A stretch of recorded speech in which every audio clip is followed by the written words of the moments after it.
So I have to start out by asking you, because I know you started in this struggle as a 12-year-old, or was it 11-year-old? 12. 12-year-old as the vice president of the NAACP. What fostered your interest in being involved in the movement? Well, I was recruited to work with the youth council of the NAACP by Mrs. Rosa Parks, and I was, I was, I was really inspired by her and her determination, and her passion for young people and the right to vote. And like the previous panel, education was also one of her passions.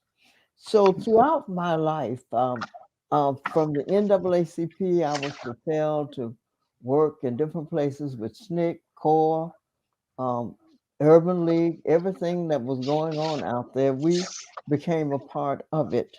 So I was inspired to work for what Mrs. Parso, the freedom of our people, and we did a lot of voter registration drives with her, and so that was my beginnings. Um, so did I hope I answered you? But what caused you then to decide to work with youth? Because, so often you were young when you started, but so often children are overlooked for what they can do. I think back to the civil rights movement, and I think back to those college students who were doing the sit-ins, and I think back to those who were on the freedom bus rides. Why did you decide to place an emphasis on youth? Well, as I said, I knew and experienced changes in this world, and especially in our movement in this country. It the wheel of the wheel in that movement was youth and women. And so I learned early, and then I was introduced to very strong women. I know if you all heard of Septima Clark. Yes. I went to the Highlander Folk School and met Septima Clark, and all of those people talked about activating young people. A lot of meetings that they had then, they said, all of the meetings started with, why are we here? And what is our assignment? Mm. And I felt like uh, I was assigned to inspire young people to become activists in the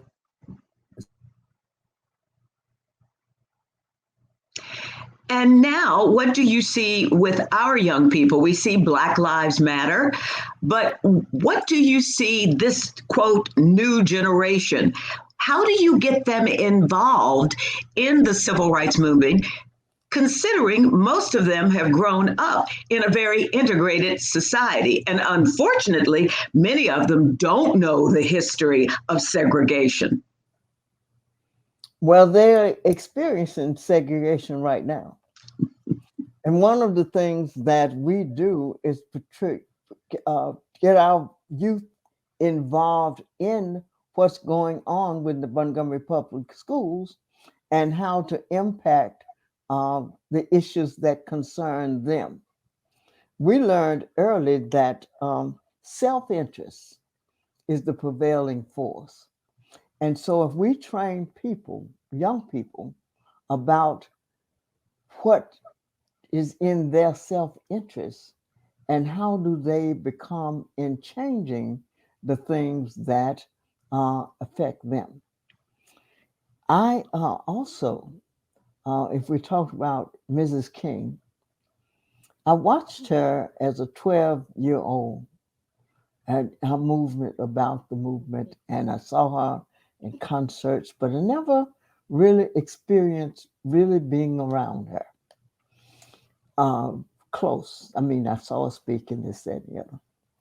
But at the after Dr. King was assassinated, I was working at that time with Dorothy Height.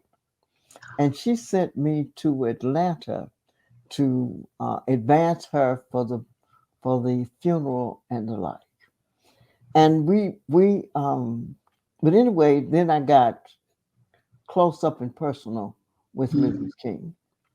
And we stayed there in Atlanta for a while on an assignment with for Dr. Height for us to work with Mrs. King.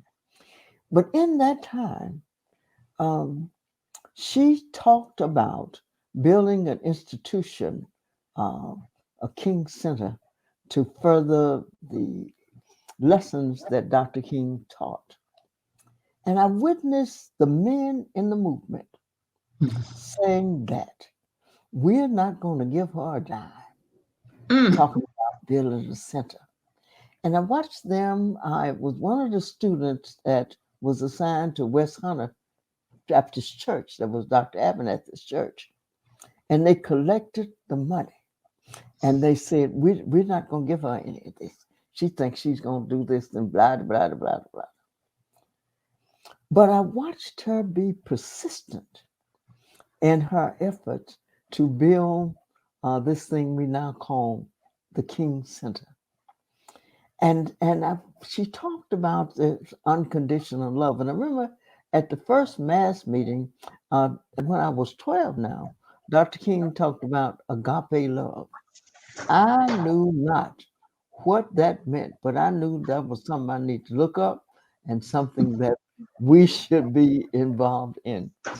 And I know that in every movement in this country, women, it's women and youth that affect the change that's going on in this country and in fact the world. I My hope last question, my last question to you has to do with young people today and getting them to register to vote. You started out getting young people to register to vote along with others. I am finding more and more, and I don't want to name one generation over another, but it's very hard to convince some young people that they should register to vote. I only think of one young man who is very good in one area, Colin Kaepernick, but he is not registered to vote and has never voted.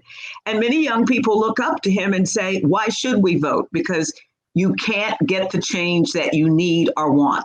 How do we convince our young people that voting is important? Well, we teach them about the people that represent them and what do they do? What legislation? How this legislation affects you? And